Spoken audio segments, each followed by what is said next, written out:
시편 128편 기자가 이렇게 노래했어요. 여호와를 경외하며 그의 길을 걷는 자마다 복이 있도다. 같이 읽어볼까요? 내가 내 손이 수고한 대로 먹을 것이라. 내가 복되고 형통하리로다.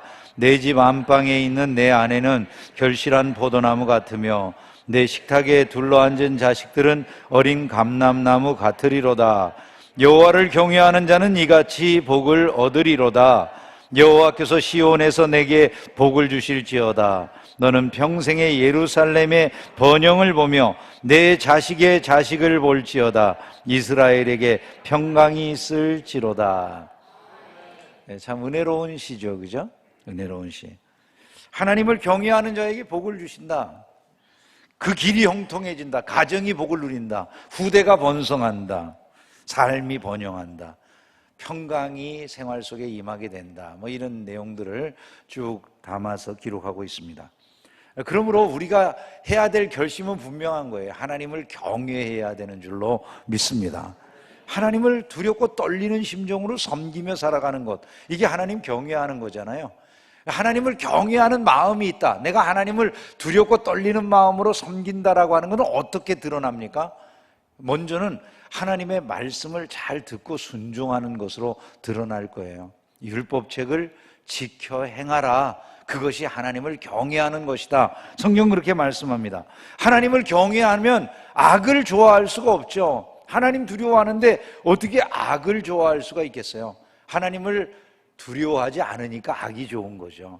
하나님을 경외하는 자는 악을 미워하느니라, 이렇게 말씀을 했어요. 잠언 8장 13절 말씀이에요. 하나님을 경외하는 사람은 하나님을 의지하고 살아가겠죠. 왜냐하면 하나님을 최고로 아니까 그분을 의지하는 것이 최고의 삶이다, 이걸 아는 거예요. 하나님을 의지하면서 인생을 사는 것, 이게 하나님 의지하는 행동들이다라고 말할 수가 있는 것입니다. 하나님 경외하는 삶이라고. 하나님 경외하는 사람은 말씀을 따르고 하나님 의지하는데 이와 정반대로 살아간 사람이 사울이에요.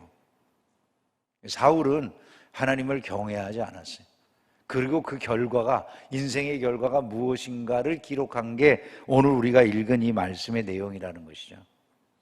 사울은 완전히 죽고 망하고 주변 사람들을 불행하게 만드는 이런 일을 맞이하게 되는 것입니다. 참 비극적인 이야기죠. 길보아 전투라고 하는 유명한 전투인데, 이 블레셋과 이스라엘의 전투에서 사울과 그의 세 아들이 다 그 자리에서 죽는 이런 안타까운 일이 벌어지게 되고, 이스라엘 백성들은 자기네 영토를 빼앗기고 모든 것을 약탈당하는 그런 비극에 빠지게 되는 모습들을 우리가 볼 수가 있습니다. 이 사울의 삶은 그러므로 우리에게 일종의 반면교사다, 이렇게 말을 할 수가 있어요. 반면교사라고 하는 말은 사울을 보면서 긍정적인 면에서 우리가 이 교훈을 받는 게 아니라 그와 같이 안 해야 되겠다는 교훈을 받는단 말이죠. 그 사람처럼 안 하면 돼. 그럼 사울은 하나님을 경외하지 않았으니까 우리는 어떻게 살아야 된다는 얘기가 될까요? 하나님을 경외하는 삶을 살아야 된다, 이런 이야기가 되는 것이죠. 오늘 사울을 통해서 얻을 수 있는 그러므로 첫 번째 교훈이 이것입니다. 우리는 하나님을 경외하는 자들이 되어야 되겠다는 것이. 저와 여러분은 하나님 경외하는 신자들이 되기를 주의 이름으로 축원합니다. 신앙은 하나님을 경외하는 것으로부터 출발을 하는 거예요. 믿음의 조상 아브라함이 믿음을 최고로 드러냈던 때가 언제라고 생각하세요? 자기 아들을 하나님 앞에 드렸을 때, 그죠? 모리아산에서 아들을 제물로 드렸을 때 아브라함의 믿음은 절정으로 나타나죠, 그죠? 그 일을 한 다음에 하나님께서 아브라함이 한 그 일이 무엇인가를 이렇게 말씀을 해주셨어요. 내가 이제야 네가 하나님을 경외하는 줄을 아노라, 이렇게 말씀하셔요. 아들을 드리는 이런 일을 했을 때 하나님이 그에게 네가 하나님을 경외하는 줄을 아노라, 이렇게 말씀해요. 즉 그가 믿음을 최고로 보였을 때 그의 믿음이 최고로 드러난 것이 하나님을 경외하는 모습으로 드러났다는 거예요. 아브라함을 믿음의 조상이라고 그러잖아요. 믿음의 조상인 아브라함이 최고의 믿음을 보인 게 하나님을 경외하는 모습으로 나타났다는 것은 오늘날 우리에게 믿음의 출발 자체가 하나님을 경외함이다라고 하는 걸 보여주는 것이 된다, 이렇게 말할 수가 있는 것이죠. 그러니까 우리가 믿음 생활을 한다면 그 믿음 생활은 모두 다 하나님을 경외하는 것과 관련이 있는 거예요. 하나님을 두려워하지 않는 사람이 믿음 생활을 한다고 할 수 있을까요, 여러분? 믿음 생활을 하긴 하는데 하나님 경외하는 마음이 하나도 없는 믿음 생활, 믿음 생활이라고 말할 수 있냐는 거예요. 그건 하나님을 믿는 신앙생활이라고 말할 수가 없다는 거죠. 그가 믿는 하나님은 성경의 하나님이 아닐 수 있는 거예요. 성경의 하나님을 믿는다면 하나님을 경외하는 마음이 있어야 된다는 거예요. 왜? 그렇게 기독교 신앙은 출발한 것이니까. 그 믿음의 조상이 우리에게 보여준 절정의 믿음은 바로 그것이었으니까 우리가 믿음 생활을 제대로 하고 있다면 우리 믿음 생활은 어디에 귀결되기 마련이라는 겁니까? 하나님을 경외하는 데 귀결되기 마련이라는 거예요. 하나님 경외하지 않는 신앙생활, 그건 우리가 진정한 의미의 신앙생활일까를 점검해 봐야 된다는 얘기와 같은 것이 될 것입니다. 믿음의 조상들은 한결같이 하나님을 경외하는 사람이었어요. 요셉을 보세요. 요셉도 역시 자기의 정체성을 하나님을 경외하는 사람이다, 이렇게 표현을 해요. 나는 하나님을 경외하노니, 창세기 42장 18절의 말씀이에요. 나는 하나님을 경외하노니. 하나님을 경외하는 그의 경외심이 어떻게 드러납니까? 죄를 짓지 않는 것으로 나타나는 거예요. 보디발의 아내의 유혹을 물리치는 것으로 나타난다, 그 말이에요. 범사에 자기의 일에 충성하는 모습으로 나타난다는 거예요. 그것이 하나님을 경외함으로 말미암아서 나타나는 삶의 자세들이다, 이것을 우리가 알 수가 있는 것이고, 결국 이로 인해서 믿음의 조상들이 다 복을 받은 것임을 알아야 된다는 것입니다. 그러므로 우리는 하나님을 경외하는 삶을 살아야 된다는 것을 기억을 해야 됩니다. 그것이 사울과 다른 길을 걸어가는 거다, 망하는 길이 아니라 복 받는 길을 걸어가는 거다, 이렇게 말할 수가 있는 것이죠. 그러면 사울과 다르게 산다라고 했을 때 좀 더 구체적으로 들어가 보면 어떤 모습이 될까요? 사울은 하나님의 말씀에 귀를 기울이지 않았어요. 죄를 짓는 것을 별로 두려워하지 않았어요. 근데 우리는 사울과 반대로 살아가야 되니까 그렇게 살면 안 되는 거죠. 우리는 죄를 멀리하고 하나님의 말씀에 귀를 기울이는 삶을 살아갈 때 사울처럼 살지 않는 것이 된다. 여러분, 이것을 기억하시기를 주의 이름으로 축원합니다. 사무엘이 사울의 인생을 갖다가 이렇게 규정을 해줬어요. 여호와께서 번제와 다른 제사를, 그의 목소리를 청종하는 것을 좋아하심같이 좋아하시겠나이까? 순종이 제사보다 낫고 듣는 것이 순양의 기름보다 낫다라고 이렇게 말을 하면서 사울의 인생은 하나님의 말씀을 듣지 아니하고 신앙의 외형만 남은 인생이었다라는 것을 지적해 주었다는 것이죠. 오늘날 저와 여러분들이 하나님을 경외하는 삶을 살고 있다면 그 경외심은 무엇으로 드러날까요? 말씀을 얼마나 내가 순종하면서 듣고자 하느냐, 들을 때마다 내가 그 말씀을 순종하고자 하느냐, 이것을 통해서 드러난다는 거예요. 성경 말씀을 여러분 들으면은 저 말씀을 내가 지켜야 될 말씀이구나 라고 생각하면서 들어지시나요? 네, 그러기를 바랍니다. 많은 경우에 우리는 그냥 들어요. 그냥 들어요. 사울처럼 그냥 들어요. 안 들리는 게 아니잖아요. 다 듣잖아요. 그죠? 근데 그냥 들어요. 따라야 될 말씀은 아니라고 생각을 해요. 내가 듣고 싶은 거를 들어요. 어떠세요, 여러분? 신앙생활을 우리가 그렇게 하고 있다고 생각되지 않으세요? 그럴 때가 많이 있다고 여겨지지 않으세요? 그냥 내가 듣고 싶은 걸 들어요. 우리는 이 말씀이 하나님의 말씀이다라고 말씀을 듣는 경우들이 정말 많이 있을까요, 여러분? 흥미롭습니다. 시편 81편에 보면 하나님이 이스라엘 백성들에게 이런 말을 해요. 너희 중에 다른 신을 두지 말며 이방 신에게 절하지 마라. 나는 너희를 애굽 땅에서 인도해낸 여호와 내 하나님이니까 입을 크게 열어라. 내가 채워줄 거야. 이렇게 말씀하셔요.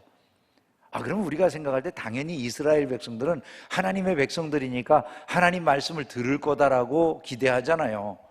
근데 그 다음 말씀이 너무나 충격적이에요. 다음에 하나님 뭐라고 말씀하냐면 내 백성이 내 소리를 듣지 아니하며 이스라엘이 나를 원하지 아니하였도다라고 말씀을 해요.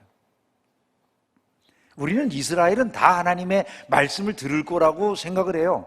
신앙생활하고 교회에 나와서 설교를 들으니까 다 하나님의 말씀을 들을 거라고 생각을 해요. 그런데 성경은 그 말씀을 귀로 들은 것을 들었다라고 말하진 않아요.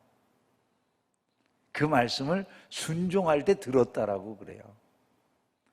우리의 생활을 점검해 봐야 된다는 거죠. 나는 들은 말씀을 어떻게 지켜나가고 있는가를 살펴봐야 된다는 거예요. 이스라엘은 하나님의 소리를 듣지 않았다, 하나님을 원하지도 않았다, 이런 평가를 들었어요. 하나님이 오직 답답하시면 그들에게 말씀하셔요. 내 백성아, 내 말을 들어라. 이스라엘아, 내 도를 지켜라. 하나님 말씀하세요. 그런데 이스라엘 백성들이 이 말씀을 듣지 않는 거예요. 그 말씀을 들어야 복이 있는데 말이죠. 하나님이 이스라엘에게 하나님의 말씀을 들으라고 하시는 이유는 뚜렷해요. 그것이 복된 길이기 때문이에요. 그리하면 내가 속히 그들의 원수를 누르고 내 손을 돌려 그들의 대적들을 칠 텐데 어찌하여 너희들이 내 말에 귀를 기울이지 아니하느냐. 이게 하나님의 탄식이단 말이죠. 여러분, 우리가 사울처럼 행하지 않는다는 건 다른 것이 아닙니다. 하나님의 말씀을 듣고 지키는 것, 순종하는 것이다라는 것을 기억하시기를 주의 이름으로 축원합니다. 거기에 생명의 길이 있고 거기에 소망의 문이 있다는 거예요. 나의 이 말을 듣고 행하는 자는 그 집을 반석 위에 지은 지혜로운 사람 같다.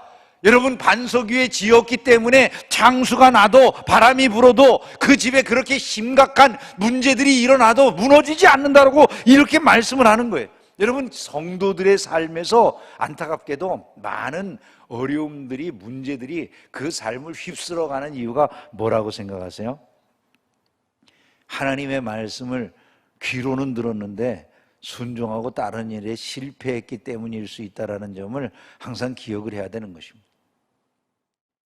저와 여러분들이 하나님의 말씀을 듣고 순종하는 신앙생활을 할 수 있게 되기를 주의 이름으로 축원합니다. 의사들이 제일 싫어하는 환자가 있대요. 어떤 사람을 의사들이 제일 싫어할까요, 여러분? 네.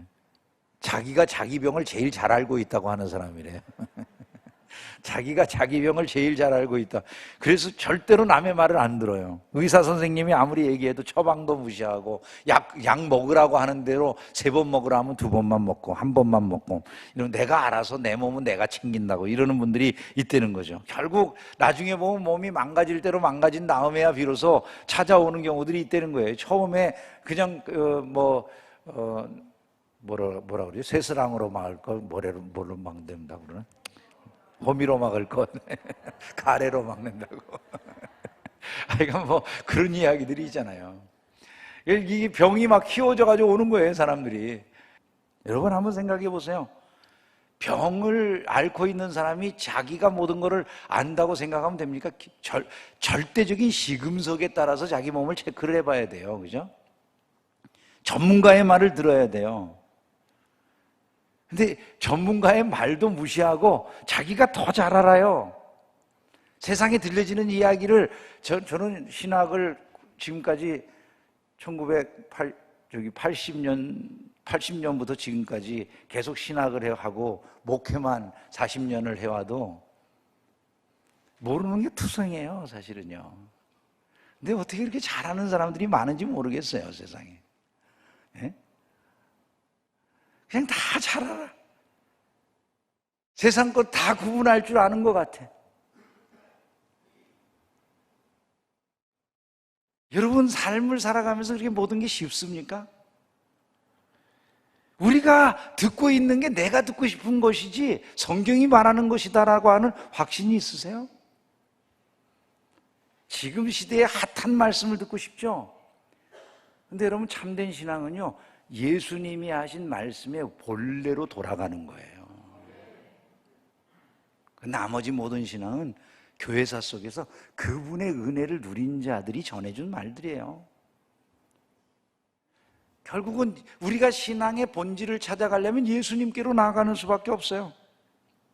그분의 말씀을 듣고 따르고 그것이 가장 중요한 일이 돼야 돼요.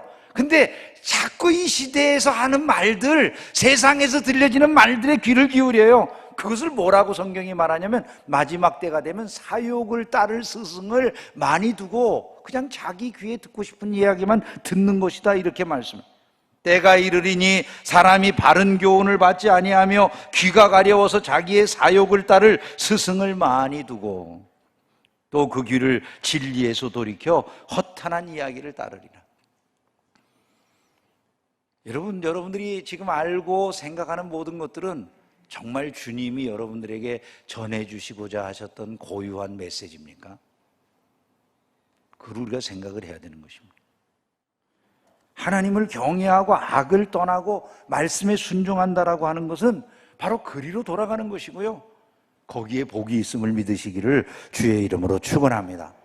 우리가 사울처럼 행하지 아니하고 하나님을 경외한다는 것은 자기 유익이 아니라 하나님의 뜻을 이루는 일에 최선을 다하는 거예요. 사울은 자기의 유익을 위해서 살았어요. 왕권을 하나님이 주셨지만 그 왕권을 지건 줄로 알아요. 그거를 지키겠다고 하나님도 버리고, 그거를 주신 하나님도 버리고, 하나님이 자기가 아닌 다른 사람에게 왕권 줄 것 같으니까 그것을 주려고 하는 다윗도 죽이려고 해요. 그게 사울의 인생이었어요. 모든 게 다 자기 것이 아니었는데 하나님이 주신 것, 하나님의 것이 아닌 줄로 알고 그것 지키겠다고 어리석은 짓 하다가 결국 그의 결론이 이른 데가 무엇입니까? 망하는 자리에 이르게 되었더라, 이런 말씀인 것이죠. 흥미로운 사실이 있어요. 흥미로운 사실이 뭐냐면, 우리가 정말 우리 자신들이 우리 것이 아니라 하나님의 것임을 알고 우리 인생 자체가 하나님을 영화롭게 하고 영원토록 그분을 즐거워하는 것이다 라고 하는 걸 알고 하나님께 충성하고 하나님을 경외하는 마음으로 하나님의 영광을 위하여 살아가면 하나님이 우리에게 복을 주세요. 근데 반대로 나의 유익을 위해서 살아가면 그것이 사울의 길을 가는 거예요. 여러분 생각해 보셨어요? 인생을 요즘 이 세상에서는 다 세상을 나를 위해 살아가라고 가르쳐요. 그러지 않습니까? 이 세상 살아가면서 다 자기를 위해서 살라고 그러잖아요. 하나님도 너를 위해 있는 거야. 여러분 그렇게 생각 안 하세요? 우리가 하나님을 위해 있다고 생각하세요? 하나님이 우리를 위해 있다고 생각하세요? 우리가 하나님을 위해 있다는 것을 알아야 하나님이 우리를 위해 존재하세요. 이게 뒤바뀌면 신앙생활이 안 되는 거예요. 자기가 우상이 되는 거예요. 그리고 거기엔 복이 없어요. 사울과 같은 삶의 결론에 이르게 되어 있는 거예요. 여러분 세상을 한번 보세요. 나를 위해서 살겠다고 노력하고 애쓰면은요, 결국 그것이 서로를 망하게 하는 길이라는 게 그냥 자연스럽게 보이는 거예요. 나를 위해서 사는 게 아니라 하나님을 위해서 살아가야 돼요. 다른 사람을 위해서 산다라고 하는 것도 그것도 온전한 게 아니에요. 내가 아니라 다른 사람을 위해서 산다고 하지만은 그 다른 사람을 위하여 산다고 하는데도요, 늘 공로가 들어가요. 사람의 삶에서 온전한 게 보여질 것 같으세요, 여러분? 우리가 다른 사람을 위해서 살아가는 것조차도 하나님을 위해서 살아야 된다라는 마음이 중심에 있을 때 온전하게 다른 사람을 위하여 살 수 있는 길이 열리는 거예요. 저와 여러분의 삶 속에 이것이 뚜렷하게 세워지는 은혜가 있기를 주님의 이름으로 축원합니다. 사울과 다르게 사는 것은 그러므로 하나님의 뜻을 이루는 일에 최선을 다하는 거예요. 그러나 사울은 그렇게 살지 않았어요. 결국 그는 망할 길을 걸어가게 되었다. 이 점을 우리가 알아야 된다는 것이죠. 아브라함은 하나님을 경외함으로 자신의 모든 것을 걸었어요. 하나님께서 아브라함의 삶을 높여주신 줄로 믿습니다. 그것이 끝인 줄 알았는데 끝이 아니라 오히려 하나님이 그를 높여주시더라는 것이죠. 한 가지만 더 말씀을 드리면, 우리 시대에 하나님을 경외하는 것은 예수 잘 믿는 것이다, 예수님을 잘 따르는 것이다 라는 점을 기억해야 된다는 거예요. 우리 시대에 주어진 하나님의 말씀이 무엇입니까? 예수님 그분이 하나님의 말씀이에요. 그러므로 우리가 말씀을 순종하고 따른다라고 하는 그 개념은 신약 시대에 와서 말씀을 한다면 그것은 예수 그리스도를 잘 믿고 예수 그리스도를 잘 따르는 거예요. 그분을 닮아가는 거예요. 이게 우리가 살아가는 삶의 가장 중요한 것, 하나님을 경외하는 자의 삶의 모습이 된다는 거죠. 왜 그럴까요, 여러분? 하나님은 우리의 영과 몸을 아울러 지옥불에 멸하실 수 있는 분이시기 때문이에요. 그거를 면할 수 있는 길이 예수 믿는 도리 외에 다른 게 없는 거예요. 그러한 하나님을 진실로 경외하는 마음이 있다면 그것을 면할 수 있는 유일한 길인 예수 그리스도를 믿는 일, 이것이 우리의 생에 가장 중요한 일이 되는 거예요. 우리가 예수 믿는 이 도리를 까맣게 잊어버리고 세상의 다른 것만 생각하게 되어지는 이런 경우들이 많아요. 하나님 경외한다 그러면 굉장히 불편하게 여겨지는 사람들이 많은데 그건 다른 게 아니에요. 이 시대에 예수 잘 믿는 거예요. 예수 잘 믿는 저와 여러분들이 되기를 주의 이름으로 축원합니다. 한 가지 더 말씀을 드리면요, 사울의 신앙은 껍데기만 있는 신앙이에요. 우리는 껍데기 신앙을 버리고 참 신앙으로 나아가야 돼. 사울이 신앙인 아닌 것처럼 보였을까요? 신앙인인 것처럼 보였을까요, 여러분? 외적으로 봤을 때 사울은 자기 자신이 신앙인인 줄로 알아요. 사울 자신이 이방인들에게, 내가 할례받지 않은 자들에게 죽을 것을 두려워한다, 그들에게 모욕을 당할 것을 두려워한다, 그러니 네가 나를 죽여라, 이러고 자기와 함께하는 방패든 자들에게 말을 합니다. 사울이 자기 자신을 다른 할례받지 않는 사람들하고 구분을 해요. 자기 자신은 독특한 이스라엘인이다라고 하는 신분을 의식하는 거예요. 껍데기로 그는 분명히 이스라엘 사람이죠. 육신의 할례를 받은 자라고 말할 수 있는 사람이에요. 문제는 뭡니까? 할례는 받았으나 하나님의 뜻과 아무런 상관없이 살아가는 거예요. 하나님이 내게 명령한 것, 하나님이 내게 원하시는 것, 이건 지키는 데는 관심이 없어요. 말씀을 따르지 않으면서 하나님이 원하시는 대로, 기뻐하시는 대로 살지 않으면서 무당 찾아다니면서, 그러면서 자기 자신이 신앙생활을 하고 있다고 생각해요. 여러분, 우리가 세례를 받고 예수 믿는 신앙인의 가정에서 태어나서 신앙생활 한다고 우리가 예수 믿는다라고 정말 말할 수 있을까요, 여러분? 하워드 핸드릭스 박사라고 하는 분이 계신데, 이분이 시카고에서 한 교회, 시카고 휘튼 대학을 다니고 있을 때 한 교회에서 교육전도사와 같이 초등부 아이들을 가르치는 일을 했어요. 초등부 아이들을 가르치는데 그 교회에 초등부 아이 중에 굉장히 뛰어난 아이가 있는 거예요. 성경을 600구절을 외워요. 줄줄줄줄줄줄 9절까지 다 외우는 거예요. 그런데 교회 안에서 이상한 일이 벌어져요. 자꾸 헌금이 없어지는 거예요. 그래서 그 헌금이 없어지는 것을 조사하다 보니까 놀라운 게, 이 성경을 609절이나 외우고 아이들 앞에서 성경 박사인 아이가 딱 걸린 거예요. 그래서 이제 그 아이를 데려다 놓고 쳐다보니까 애가 준육이 들어가지고 고개를 푹 숙이고서 이제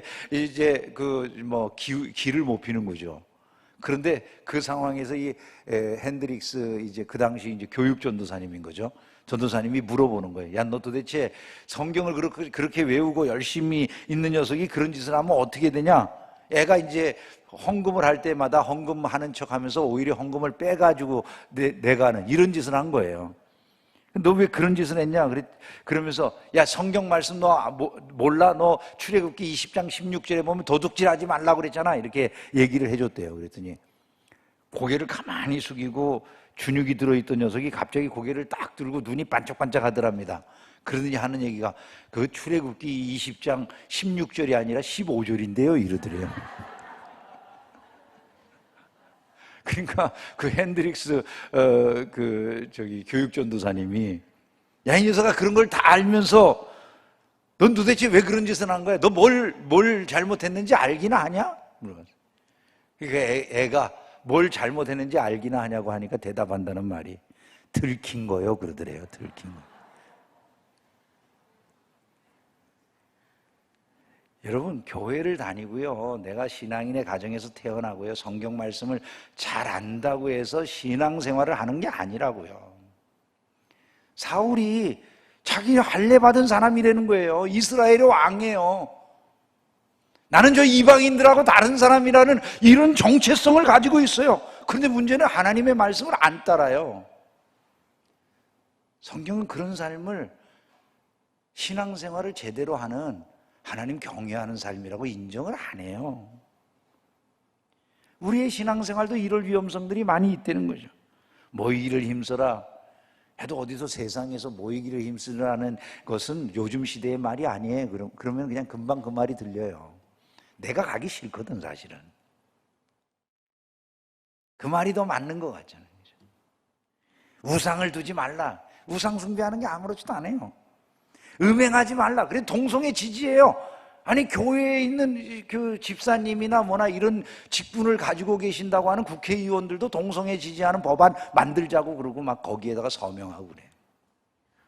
도대체 신자의 정체성이 어디 있습니다, 여러분?